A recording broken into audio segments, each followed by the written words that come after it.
Pozdravljeni in dobrodošli na drugem dnevu konference Digital, ki bo v znamenju digitalnih kompetenc. Moje ime je Katja Mohar-Bastar in sem direktorica Digitalnega inovacijskega stičišča Slovenije. Izkušnja s pandemijo koronavirusa je jasno izpostavila pomen digitalizacije za preživetje podjetij, s tem pa digitalne kompetence zaposlenih kot ključne za nemoten delovni proces. Ob tem pa se je postavilo tudi ključno vprašanje, kako bo videti trg dela v prihodnosti. Zagotovo bo drugačen kot obstoječ, vsekakor digitalen. Visoka raven digitalnih kompetenc zaposlenih bo ključna in uporaba različnih digitalnih orodij nekaj vsakdanjega. Pred nami je izziv, kako doseči visoko raven digitalnih kompetenc zaposlenih.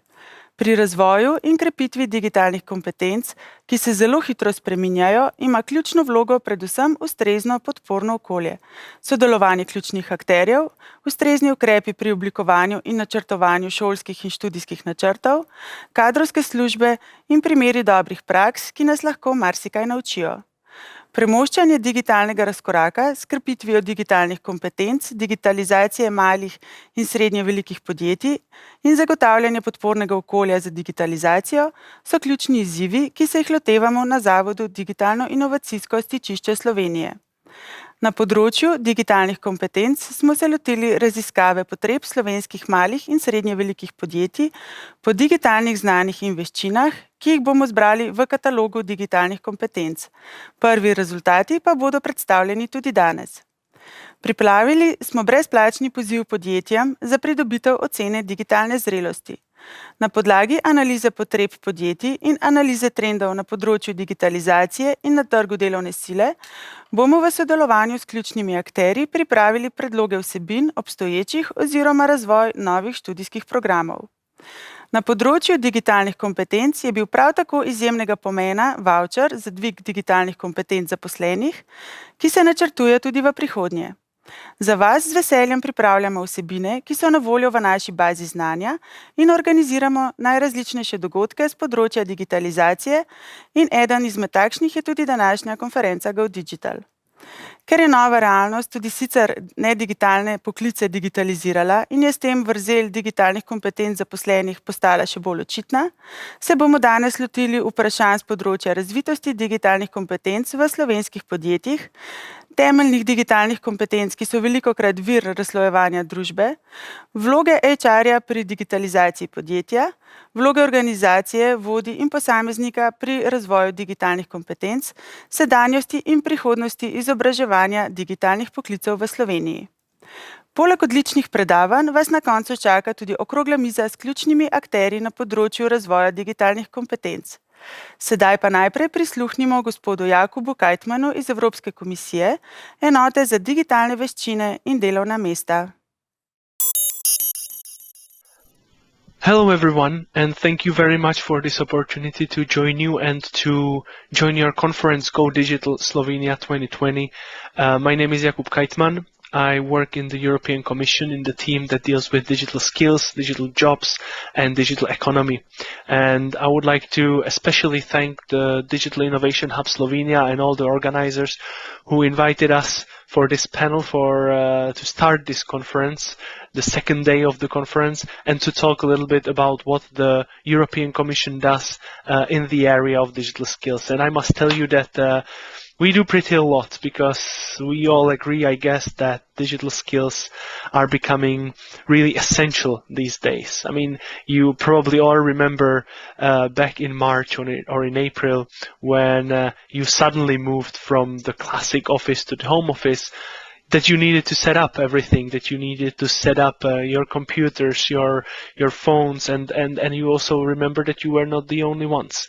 Teachers, students, of course, but also, other professions had to very quickly switch from a classic offline world to the online world. And we are living in this situation when online and digital is becoming really a must, not just a nice to have, but actually a must-to-have skill, because people need to shop online, people need to work online, study online, people need to or look for entertainment online, and all of these things require a certain level of digital skills. And then, of course, you have the additional layer, which is the advanced skills, but I will talk about it later. Now, let me start with bringing in some data and some numbers that we and the Commission see and consider when we are looking into this issue. Now, we see that around 90% of jobs today already require some level of digital skills, and this share will be even growing. And as I said at the beginning, the COVID crisis has really shown that we need to work on that, and that we really, as individuals and as a society, need to ensure that everybody has access to these digital skills, that everybody can gain them, no matter whether you live in a village or a city, no matter whether you are 15 years old or 55 years old, no matter whether you are a manager or just a regular employee.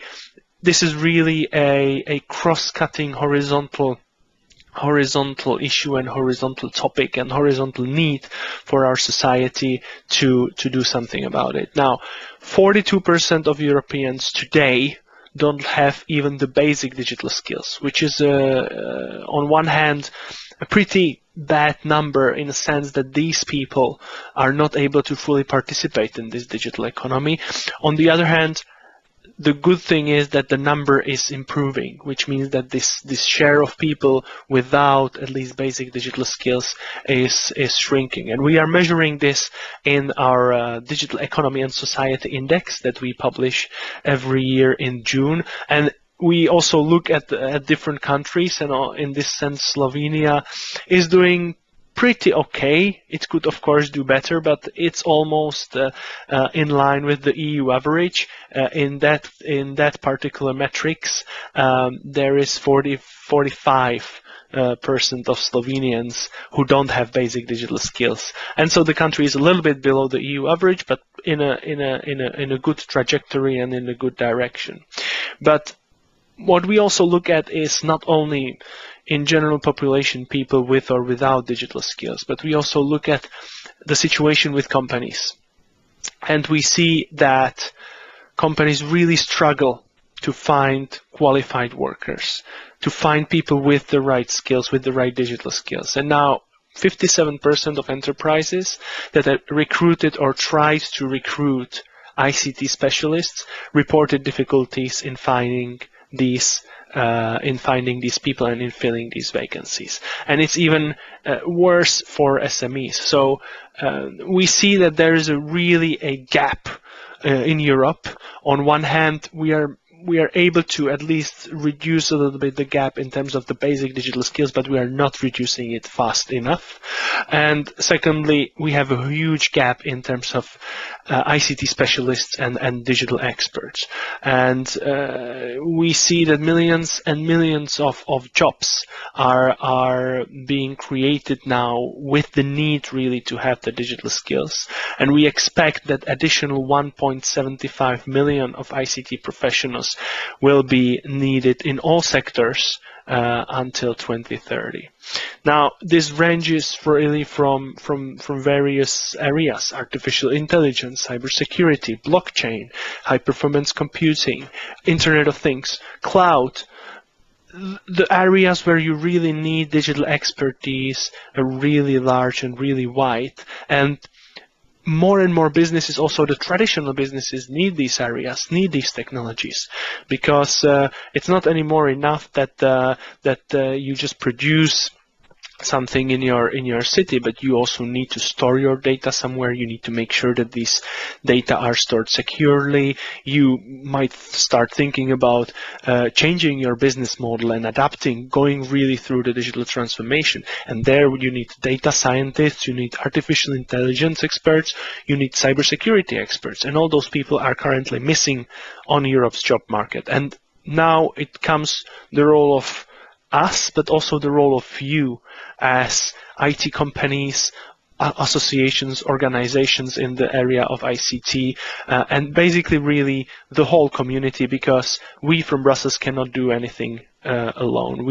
If we really want to achieve a change, and if we really want to bridge the digital skills gap, we need cooperation with industry, cooperation with member states, and that's why we have several, let's say, initiatives or several projects, several actions that really help us to deliver the change on the ground. Now, one of these main initiatives, or one of these main actions, is what we call the Digital Skills and Jobs Coalition.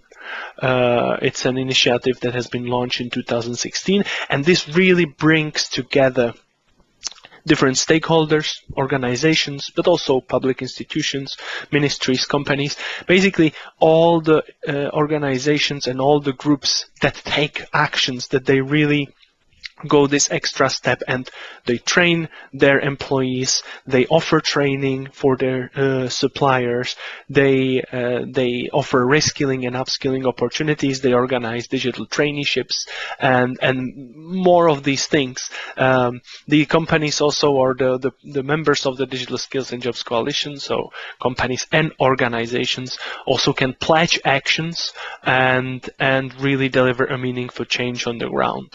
Now, the Digital Skills and Jobs Coalition has nearly 500 members, and we saw how particularly active the coalition was during the COVID-19 crisis, especially in spring, when many companies and organizations really needed help. And I'm grateful that we also have a Slovenian national coalition, along with other 24 national coalitions across Europe, which do the same thing on the national level. So this form of partnership is really crucial for us to be able to really go on the ground, propose training opportunities, propose reskilling and upskilling opportunities, and really to bridge the digital skills gap together. Now, the Digital Skills and Jobs Coalition is based or is very much linked with a major policy initiative, a European policy initiative, which is called the New Skills Agenda for Europe. It was published in July 2020, and it set out a certain list of actions in both areas of standard skills and also especially the digital skills. And one of the main element that was introduced by this strategy or by this initiative was the aim, the objective, the target to have 70% of Europeans, of adults in Europe with at least basic digital skills by 2025. And I hope that with also your contribution and your activities such as today's conference, you will help us to deliver this change and to deliver on this objective. Now, the Digital Skills and Jobs Coalition is really a community, and what we are building also now is a tool for that community.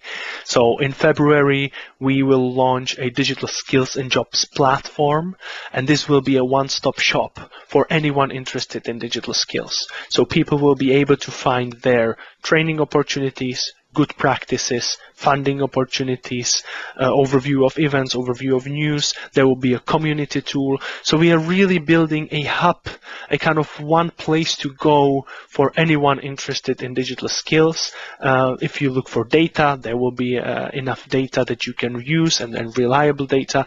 If you look for good practices for your company, for your small and medium-sized enterprise, or for your organization, you will find the good practices there, and the only thing that you will need to do is to take these good practices and bring them to your organization so you can train more people, more employees, and that you can really equip all these people with the so needed digital skills. Another action on the European level that aims to really strengthen the skills and the digital literacy in Europe is the Digital Education Action Plan. A new version or an updated version of this plan was published a few weeks ago in September. And that plan really brings or looks at education and at the education system, especially at the primary, secondary schools, but also at universities. So really the aim there is first to connect the schools to the high-speed internet, because without it, even the most powerful and most excellent teacher who would like to really fully teach the whole digital skills set won't be able to do it without the proper connectivity. But then, of course, the aim is also to boost the capacity or the capability of schools to teach these digital competencies, to teach basics of artificial intelligence, of cybersecurity, and to explain it to the students in an engaging way. We also want, through this digital education action plan, to improve teaching and learning, high quality computer informatics, and also to strengthen the digital opportunity traineeships, where young students, young university students can go work and gain the first working experience in the tech sector, in companies and startups. And one initiative that is really close to my heart, and I guess maybe also close to your hearts in Slovenia, is the EU Code Week. So EU Code Week is a grassroots initiative that really looks at the youngest, so really looks at schools who go to primary schools from, let's say, 8 to 15 years old, and brings coding and computational thinking to them in a fun and engaging way. And we look at these things at coding in general, not as a basic digital skill, but coding for us is a basis for advanced digital skills. Because frankly, if I give you an example, to work with a Word document or to send an email, which are the basic digital skills, you don't need to know coding. But if you want to become an AI expert or a cybersecurity expert, learning to code early in your school can be the first step towards that career. So we really try to bring that motion into schools in Europe and beyond, and we've been pretty successful, I would say. Last year we had 4.2 million participants in over 72,000 events in Europe and beyond.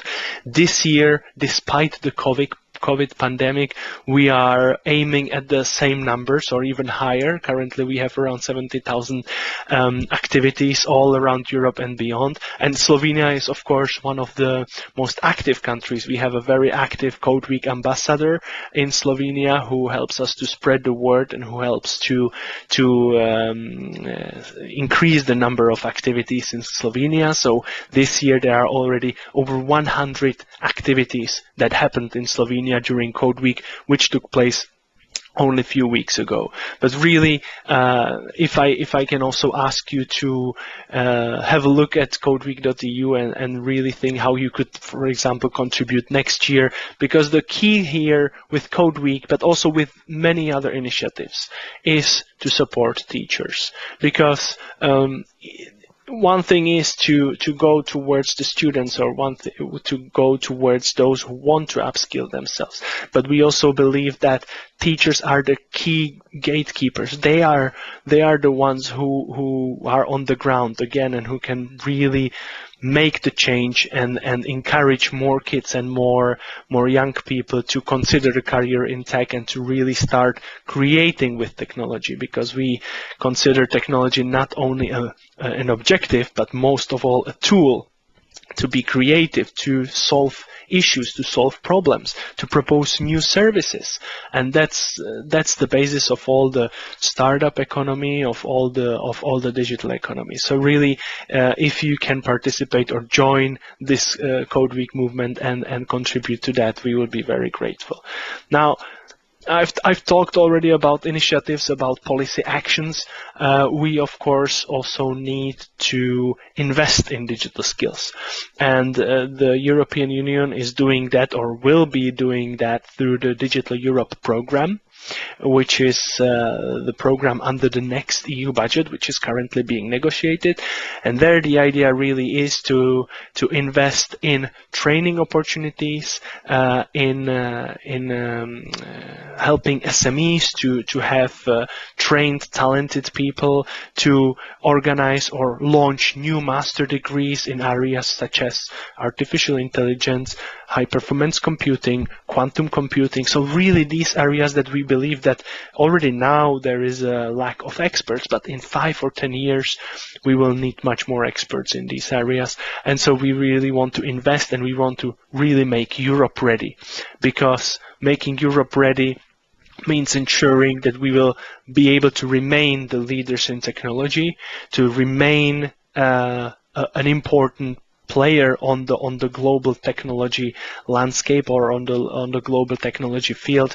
And it all starts with helping talented people to go further and to achieve something that has probably not have been they have not been able to achieve that in Europe before. So really the idea is to design the excellent learning for opportunities for digital specialists, to train them and to attract the best talents in Europe in the tech sector. And we hope we'll be successful.